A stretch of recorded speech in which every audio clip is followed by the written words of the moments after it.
Hi, folks. Welcome to Wednesday's edition of the iWrite Radio podcast, Videocast. I've got Jimmy Hutton with me, Stuart Lockhead. Hello. And Charlie, whose normal name is Phil Attridge. You need to fix that, Charlie. Yep. And of course, I'm Norrie Stewart. We're going to have to go with Brexit today. Both parliaments are discussing it. Holyrood actually started at 1:30, which is when we recorded this, so we'll have news on that tomorrow. But Westminster was quite good fun this morning, I thought. Stuart, we'll let you have first pop at this. Well, what did you think of Boris? Oh, I didn't watch much of him.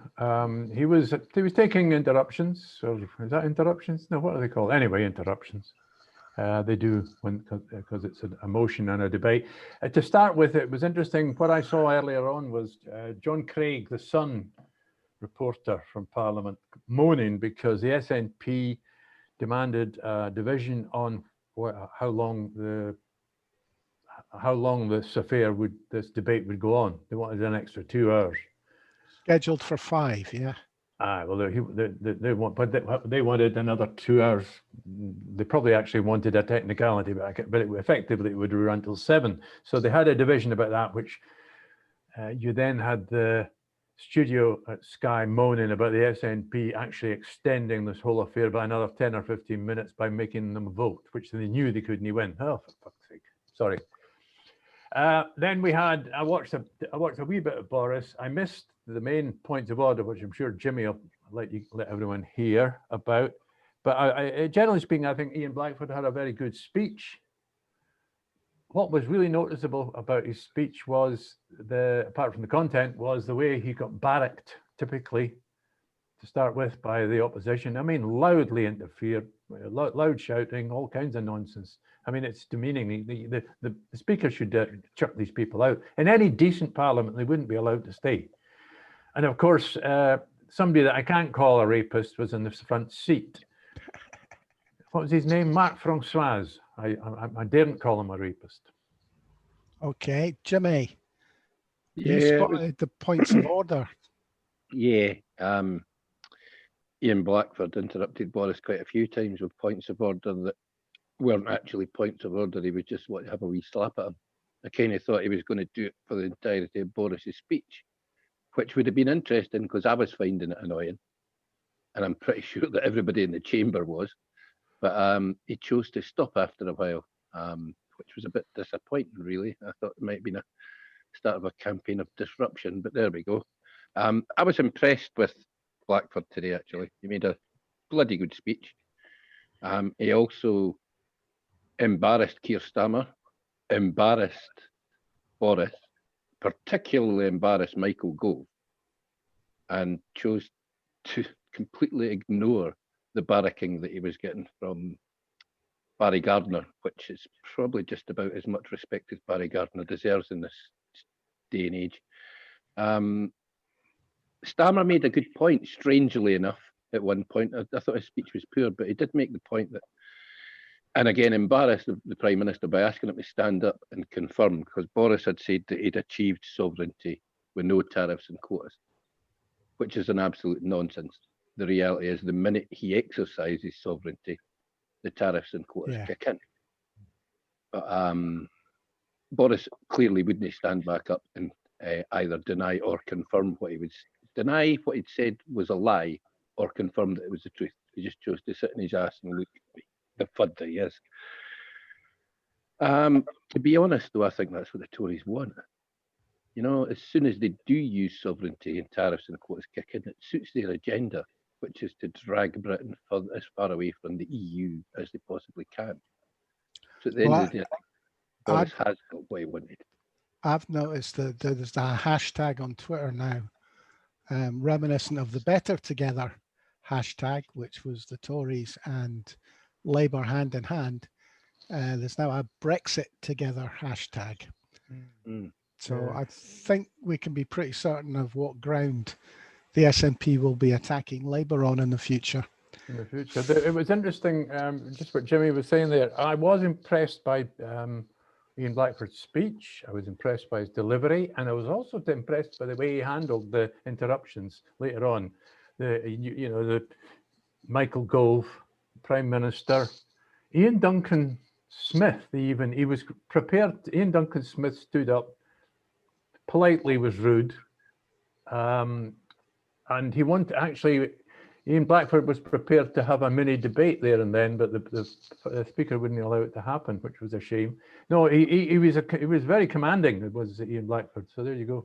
Yeah, I was kind of watching it, wondering who had written it for him, because it wasn't very reminiscent of much that he's done in Parliament for the last 4 years. Phil.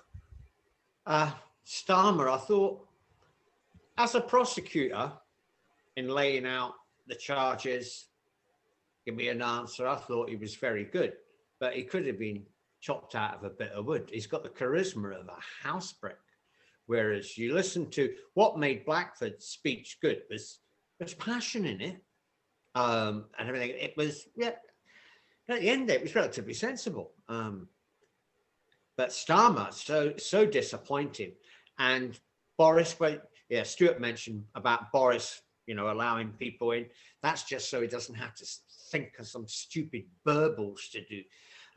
Yeah, usually the right age. Do you ever remember a program called The Flower Pot then?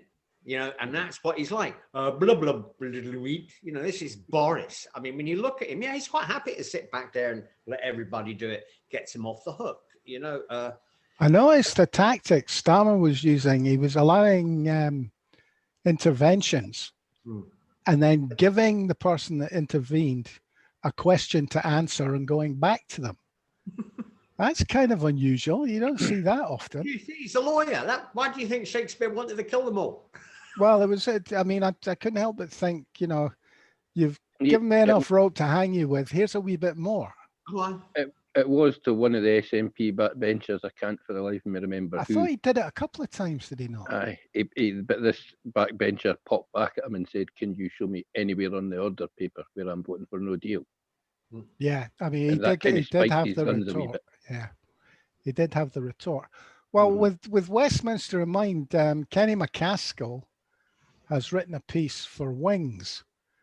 Wings seems to have become his preferred outlet for his views. Yes, I'm sorry, no, that sounds a bit too close for comfort. I don't think he wrote it for Wings. Wings, for Kenny MacAskill's point of view, Wings is simply an editor, publisher rather. Yeah, probably because there's nobody else to get it published, mate. The National got tired of Kenny's drivel a while back and stopped publishing it.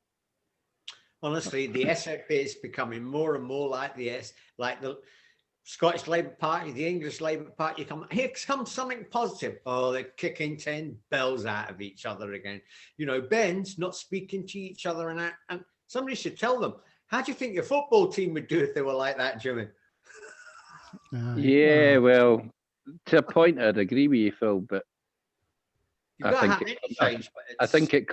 personally think it comes from poor captaincy. Well, the piece that was written and edited by Wings to keep Stuart happy. Basically, excuse me, he seems to be for disrupting Westminster. Now, we talked about this yesterday.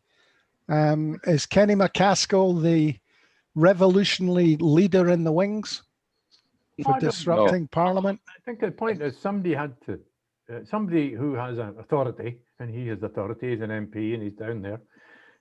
If they're going to move from just what he says in his article is he was impressed by Drew Henry, who picked up the mace and disrupted things a bit.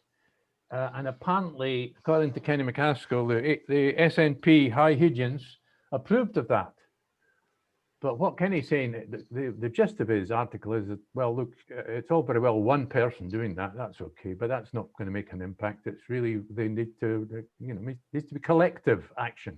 Yeah, I'd agree. I think it's something we spoke about in the past. I think there should be a lot of disruption. I didn't think Westminster should be blithely allowed to go about his business. I didn't think Kenny's the leader of anything. I think he's yesterday's man. And frankly, the more you look at him being an MP, it was just basically get a fly out of Nicola's ointment, because she didn't want anybody that could even be considered as a big fish in her wee pond. He actually came out of retirement to stand, didn't he? He retired from Holyrood. Yes, as far as I know, he did stood down. He wasn't defeated, no. Yeah, which is interesting. Oh, that's the First Minister on her feet. How can you tell a difference? She looks the same height when she's sitting on her ass.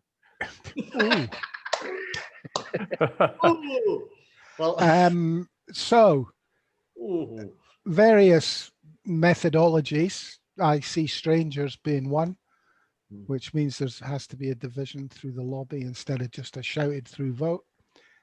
That's the sort of thing we're talking about, or are we talking about them walking out?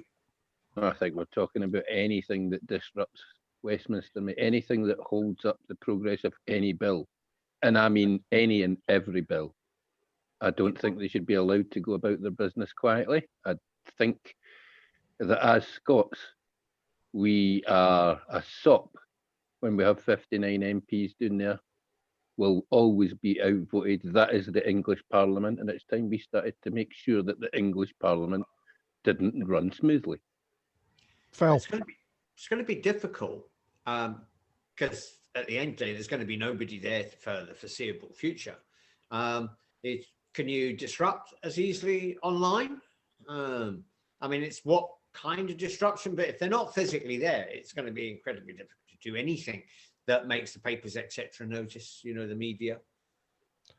And the other thing I noted yesterday was Rees-Mogg has continued to disallow electronic voting. Mm-hmm. Yes, It's still proxy voting. Which sounds absolutely ridiculous, but who am I? Well, sorry, mentally, the man lives in an age where they haven't invented electricity, so why would you be surprised? Well, the bottom line is Rees-Mogg's entire tactic is specifically designed so that they win the votes that they need to win. So they control the votes. Yeah, they've got an 80-seat majority, and they want to use that as unfettered power. Well, they have unfettered power. Once they become the government, they are the crown in Parliament. They have the powers of a dictator. Yeah, particularly given the emergency powers that they took to themselves at the start of the COVID outbreak, and have, it would appear, absolutely no intention of ever even discussing handing back. Yeah, I mean, they've certainly sidelined the very few rules there are that can constrain them. The point that Phil was on about there, Kenny MacAskill here is, it's time for a change in parliamentary taxes has arrived. Talking about a virtual parliament for the first few weeks, if not months of next year. However, action must commence before, not after the Holyrood elections. So you're left thinking, what's Kenny thinking about? What's the point of, you know, if you can't do it till just before the elections, you obviously want to make an impact at the election. You must think disrupting Westminster as a vote winner. I think he's right. The reality of that actually would be a vote winner. I think if they were disrupting Westminster, I think the Yes movement would mostly be quite pleased about that. And at the end of the day, if the Yes movement comes out and votes in May, the SNP win big. Well, I'm glad you mentioned that they came out and vote. This is still what really went wrong in 2017. They reckon 500,000 potential supporters of the SNP didn't go out and vote in 2017, which was how come Ruth Davidson got her fake comeback. Yeah, I have issues with that. I think, frankly, the SNP ran a piss poor campaign. Frankly, I think it comes to my views on Nicola's leadership. The more I look at it, the poorer I think she's done. I think she had no idea what to do with 56 Westminster MPs that she got in 2015. I think she had very little idea how she could react in a positive manner to the result in 2016, which was an increase in the SNP vote, but losing an overall majority.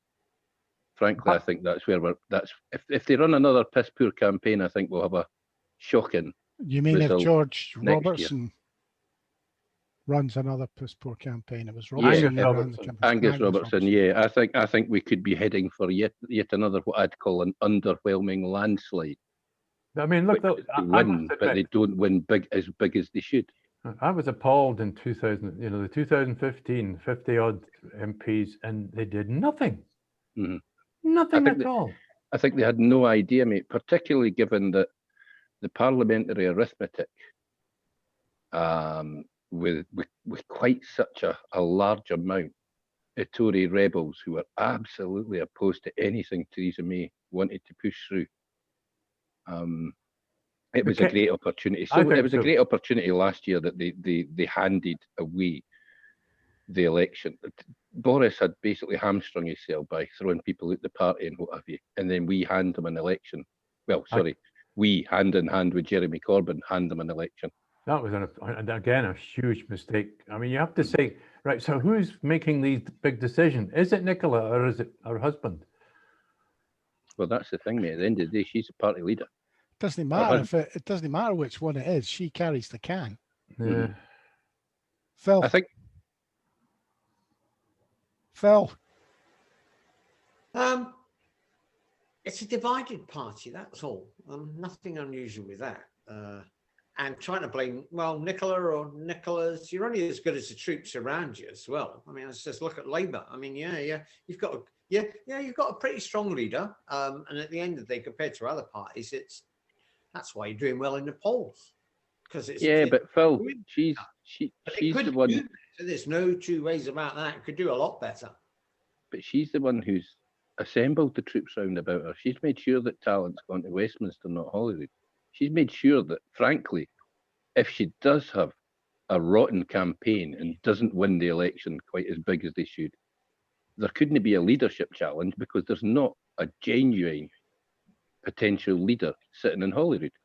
They're all sitting in Westminster. And I think we'd all agree that if anybody's to lead the SNP, they'd also have to be First Minister of Scotland. Say exactly the same thing for the Labour Party. That needs totally cleared out. Totally. I mean, some of them have been here since the beginning. I know some of them are going. And I think most of that is because they don't want the humiliation of losing. I'm not talking about Ian Graham, people like that, but but a lot of them, but they really do need cleared out. It's boring. It's deadwood. There's not an original idea that comes out of their heads, That brings us quite neatly onto one of the other things we wanted to talk about, which is the vote this afternoon on whether Holyrood is going to accept and support the bill that's going through Westminster at the moment. Now, Richard Leonard has said he will vote against accepting it at Holyrood.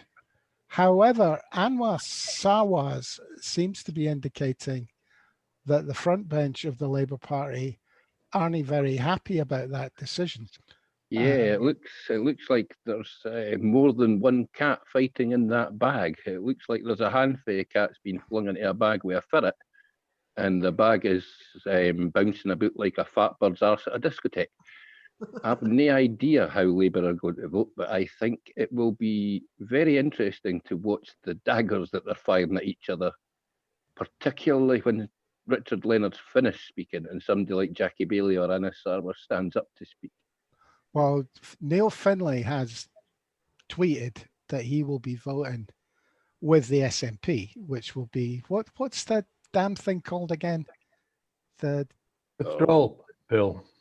No, what's the mechanism? Continuing relationship with Europe bill or some nonsense, isn't it? I can't remember what it's called. It'll come to me. But there definitely seems to be a split in the Labour Party. What happens then to Richard Leonard if the majority of his party vote against the SNP? I think the Scottish press will have a field day telling us who voted with the SNP and who didn't. Frankly, I think Keir Starmer was a bit embarrassed this morning and has made a phone call to Anna Sarwar, who seems to be Keir's saviour in a brown cape. Go-to millionaire. Yeah, go-to millionaire who doesn't agree with social policy or people being paid the minimum wage, but it's all right because his old man wrote the book on how to be a crook and get away with it. So he fits in with Scottish Labour and particularly fits in with Glasgow Labour. Aye, it's going to be a weird one, all right. I think we could see some, as I say, some wonderful dancing on the head of a pin as people try to justify their positions on the Scottish news tonight. Phil, as our Labour man undercover. Depressing. That's all I can say. Looking at it, depressing. Do you think Leonard's on the way out? Yeah, I think most of them are on the way out. And when you have actually having a look at a leader, I know there's two there that think they're the greatest leaders going, Baillie and Sarwar, you know, that right-wing part of the party, Labour through and through. Like I said, it's very, very depressing. There's not going to be that many there. I mean, a leader, I mean, there might still be the third party. There's definitely not going to be. I still think the Tories will be the second party. I think Labour will probably lose even more, you know. Who would you two, I mean, both Jimmy and Phil, you have a history with Labour if you're not exactly involved at the moment, Jimmy. Who would you see as a good leader for the Labour Party? And remember, Jenny Marra is retiring. Yeah, well, that's the problem. I thought Jenny Marra might, over time, make a decent leader, but she's off ski, presumably because she's had enough of the infighting and can get herself a half-decent job doing something far better. I don't think they have one, mate. I mean, Anas Sarwar, I've no idea how he can have leadership ambitions. Oh, I know. James Kelly has far more charisma and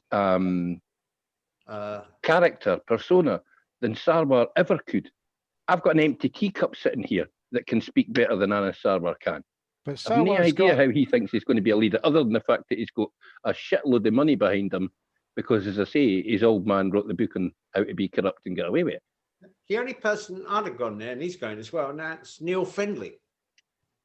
Because Neil Findlay... What? No. When you see Neil, I know, yeah, he should lighten up a bit, talk a bit, because when he's not actually at the Parliament, he comes across a lot better, you know. He could drown in a car park with the amount of baggage he's carrying. Right. Neil's a good guy. Oh, yeah, that's a good one. I haven't heard that one in a while, Norrie. He spent his entire last 2 or 3 years in Parliament basically bitching on Twitter. And frankly, some of the stuff that he comes out with, Phil, 13-year-old schoolgirls are better at patter than he is. So I'm quite happy to see him stepping down. And the fact that he's now shilling himself on Twitter looking for a job in some kind of consultancy, I've no idea what he thinks he's going to be good at consulting in, but the quicker we see the back of Mr. Findlay, the better. I would imagine if you sat down with him, most of us would be quite close to him politically. But probably. As soon as he hits the keyboard, he lets himself down. Can I ask, to me, the obvious question? Why is Richard Leonard still there? Because he is so bad. Well, it turns out, weirdly, that there's no mechanism to remove him other than him stepping down after a catastrophic election defeat, and he chose not to do that last time, did he? Okay. Really, There's no mechanism to remove a Scottish Labour leader. No, it turns out, well, that many have resigned over the last few years, mate. There actually isn't a mechanism, because the guy, well, Sarwar and Baillie tried to engineer it last summer, and it turned out what they were doing was not within the rules of the party. Okay, that wasn't you've answered the technical question. Aye. But how come he's not been persuaded to go then? I mean, how come they put up with it? Maybe nobody else wants to do the job. Yes, maybe the answer. Yeah, think about it. Yeah, who would really want to decide? Yes, I'll be the leader, and then next, Monica Lennon, Bomber Baillie, Jackie Baillie. Sorry, if you said Jackie Baillie, I would get another definite Jim Murphy moment. That's when I took a sabbatical. I mind that. I still remember they announced it on the radio at 10 to 11 this Saturday. Bang, shut at 11:30. I was out that bed, showered, dressed, and up at Blenheim Place and cancelled my standing order within 40 minutes. Now that's that was a quick sabbatical. That Thing is, guys, I think Jackie Baillie wants the job, but the biggest problem about Jackie Baillie getting the job is she had it for a while as a standing leader and was absolutely pish at it. But So I think she knows that she embarrassed herself, and as much as she wants the job, she knows that she's not up to it. But is it possible to lead Labour in Scotland without ending up being put in a position where you have to embarrass yourself? Yeah, that's probably it. But Jackie Baillie's been impressing me in the committee, the harassment committee. She's been cool, calm, and even almost incisive. Yeah, but Stuart, that's a very different thing. Jackie Baillie's getting all the information to sit down, rifle through it, work out what is important, work out the questions that will cause most difficulty to the people that are going to sit in front of her the next again day. Standing on her feet at First Minister's questions and having to come back when Nicola ripped her a new one. She proved absolutely incapable. Well done. Forensic Thank you. given time. You've given me my answer, guys. Okay, the other subject we wanted to have a pop at was Jeggett. Oh, aye. My favourite ex-priest. Who, or should I say my favourite ex-dirty beast? Yeah, well, who knows? Allegedly. Who yes, had a pop at Murray Foote, late editor of the Record. I think we need to paint a little picture about who Mr. Foote is, because not everybody will be familiar with him, will they? Well, as I say, late editor of the Daily Record. The man who wrote the vow. For publishing the vow on the front page 2 days before the referendum. And now a spin doctor for the SNP. Right. Well, he is now apparently a converted yes voter. Yeah, before we move on, do we agree that publishing that vow on the front page of the Daily Record had an impact on the result of the referendum? of course it did. That's a yes from Phil. Jimmy? Yeah, I think it did. I think it very much. I think things were going away from us in that last week, but that's what nailed the coffee shut. I think what it did was cement wobbly nose. I think I agree with you all. I've got a wobbly nose. Sorry, mate, couldn't resist that. No, my feeling, speaking to people about it, it was the excuse they needed not to make the decision. I think that's a very good way to put it. Rather than turning people from yes to no, I think it just cemented wobbly nose. Potential yes voters decided if we were going to get all that, it was worth staying. But look, Jason Michael in this article, it's on his own blog, and he lives in Ireland, so he can say what he likes, almost, as long as he can afford to be sued. He accuses Murray Foote effectively of being a British spy inside the SNP. Now, I have to admit, can anybody think of what impact he's made as in charge of the main spin doctor for the SNP nowadays? No, but he's had very little, but then we kind of expect that from the SNP. Remember that much vaunted rebuttal unit that has just disappeared completely and rebutted absolutely nothing for donkeys. What I found interesting about the article, he spent as much time saying, oh, I don't know that this guy's a spy or a plant or whatever. And I couldn't possibly make this accusation that I'm making without saying that I'm not really making this accusation. But I found it it wasn't confusing to read. That's unfair. But it was a bit mixed up. He either thinks he's a plant or he doesn't. I think he was trying to. I think he's trying to defend himself from being sued somewhere. Look what he says here. I simply do not trust him. We've no reason to trust him. It was Paul Kavanagh himself who wrote that if the British government wasn't up to dirty tricks, it wasn't doing its job right. Wouldn't be British. That's all they've ever done. I wouldn't be surprised if he is, but then I would be astonished if there aren't senior members of the Scottish National Party that aren't in the pay of the British security services. Of course.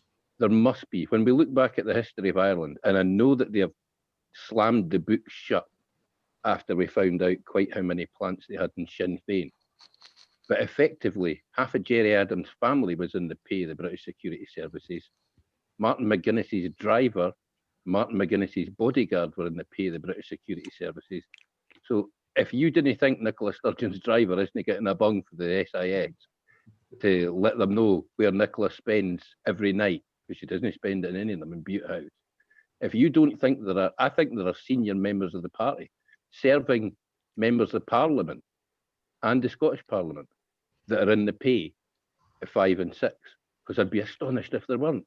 The Scottish National Party is a major threat to the smooth running of the British state. And it is the job of 5 and 6 to ensure the smooth running of the British state. And just remember, Mr. Starmer, and it's killing, torturing, and raping. See, so even with the opposition, with Starmer, when they abstain, which basically means they're either ambivalent or they don't give a monkey's whether British forces trot around murdering, raping, and torturing. So yeah, it wasn't quite the British forces. It was the British security. Our British forces then, no. our good friend Mr. Murray's got an interesting piece about the International Criminal Court. If anybody's got the time to have a read it, it's well worth a butcher's. Craig Murray. Yeah, that's the man. Murray, yeah. Oh, he's good. Yeah. I didn't read it. I saw it, but it's a very long piece. It is, but it's an interesting piece, and it gives you just a slight insight into what those shadowy, spooky figures get up to on our behalf. Well, but there's quite a lot of people already on the British state's payroll that we know about. We've got a new unit that was set up at number 10 or in the Cabinet Office by Michael Gove. I believe that I saw a figure of 17 staff being hired to rubbish basically to demolish the moves for independence in Scotland. We've got the 77th Brigade are actually based in Scotland, an integrity initiative. I'm not sure if they're the same thing. Imagine being based in an old mill in Auchtermuchty to bring down the Scottish government. I suppose you might as well be there. What's wrong with Auchtermuchty?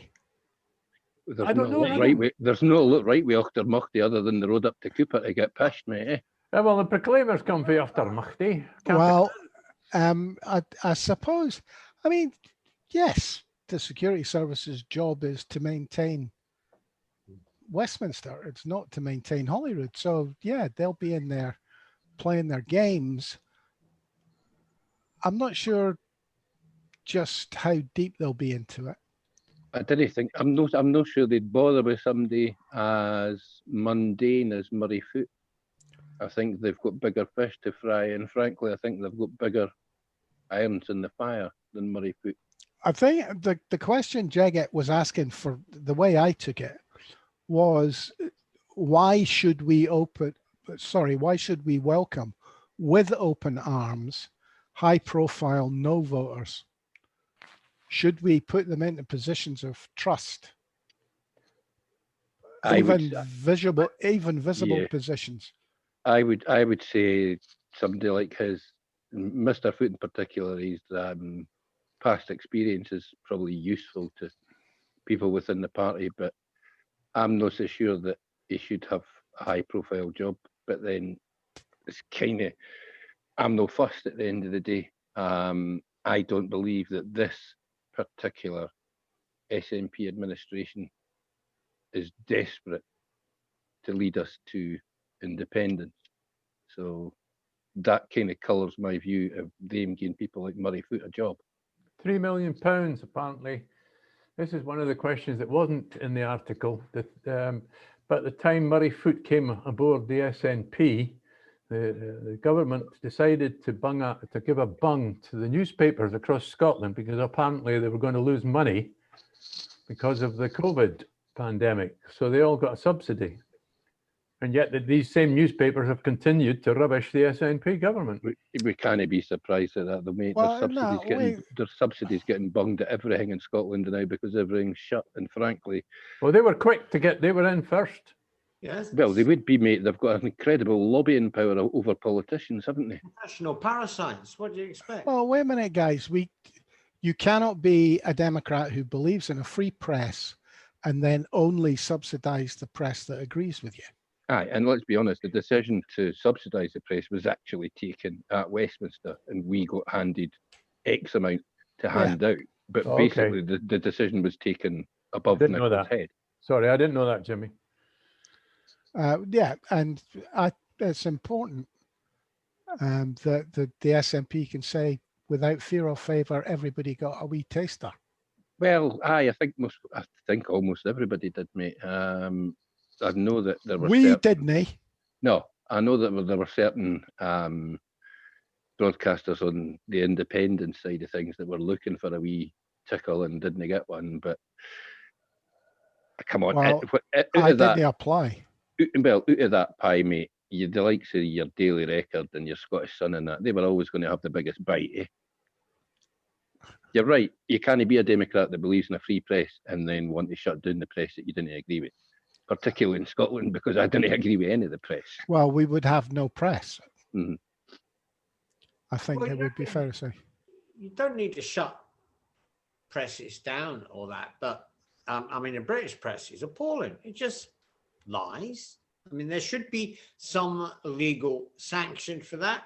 I mean, they just go, "Oh, it's free press. We can lie what we like," but they only lie in one direction. You can't have legislation controlling the press. You have to depend on the honour of the press. And unfortunately, our press has no honour. You just turned the word honour into a dirty word. Mm-hmm.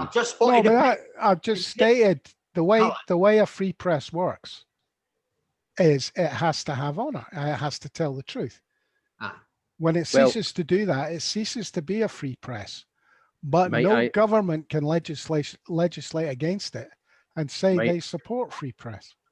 Might I suggest that Scotland and our government attempt in the next calendar year to bring about some changes to how the press operates in Scotland based around what should have happened in the Leveson Stage 2 that Boris buried, and actually hold the press to account to a standard far higher than they are held in the rest of the UK. I think we'll find it's a reserved issue. I think we could find a way around that.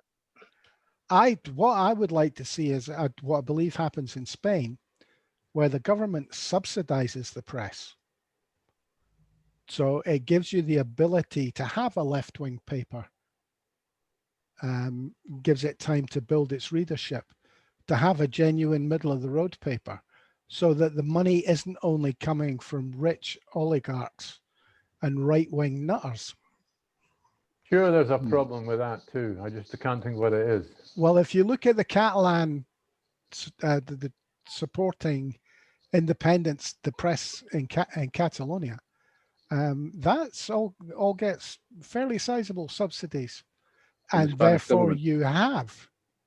Well, I'm not sure it's the Spanish government. I think it might be the Catalan government. But I don't think broadcasting or the press is a reserved matter to Madrid, which seems to be a major slip up of what was once a fascist dictatorship. You know, that it's fascinating that when you think about, you know, Spain is almost a federal system. Almost, it's a bit messy like Britain. But you think about Germany, well, the way West Germany was set up, and they've extended that into the East when they reunited, and that was set up essentially by the British and the Americans. They got their constitution foisted on them, and the states in Germany are very powerful. And in fact, the states in Germany, each state has its own television system. So you have Spain is different. If you're a poor region, you have much more financial autonomy. The Catalonians, for instance, their taxes are dictated from Madrid. You go across to Galicia, it's different. So because all I was going to point out, Norrie, was that it's like, so Britain was instrumental in imposing a fairly successful democratic constitution on Germany, but look what we've got ourselves. Yeah, but the difference being Britain wouldn't countenance that kind of democracy at home. They were quite happy to impose it upon the Germans, and then the Germans took it, run with it, and the general pragmatism in most Germans has meant that their system has gone from strength to strength, whereas ours has continued to bumble along in the dark, as always. Well, we've never tried to go in that direction, and this government at the moment, the Westminster government, is deliberately taking it in the opposite direction, making the ideal conditions for fascism. Yeah, the centralisation that's going on in the UK at the moment is frightening. On that, you know, with the lies, attacking judges, attacking independents, attacking, I had too much of experts, you know, dear, oh dear.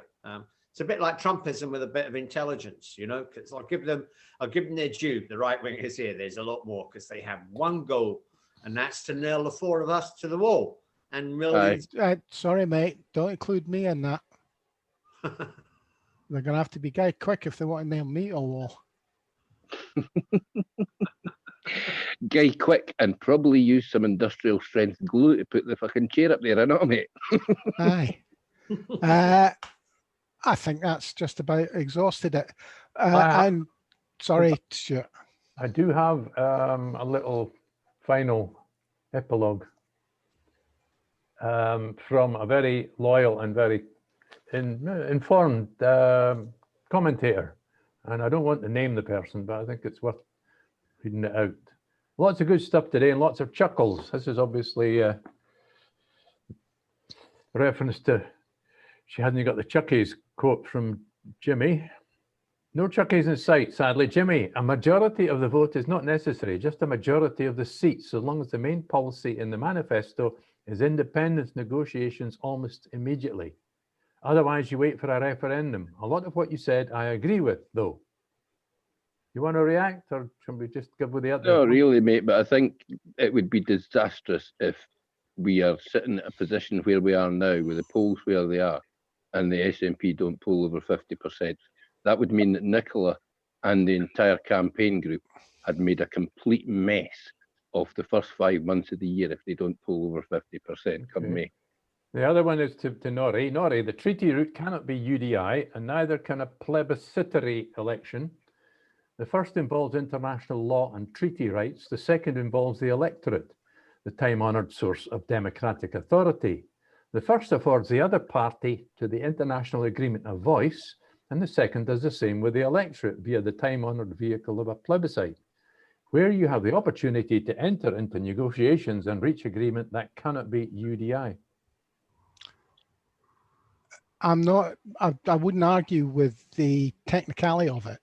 It's the way it will be presented, though. We've already talked about how MI5, MI6 will be all over the SNP.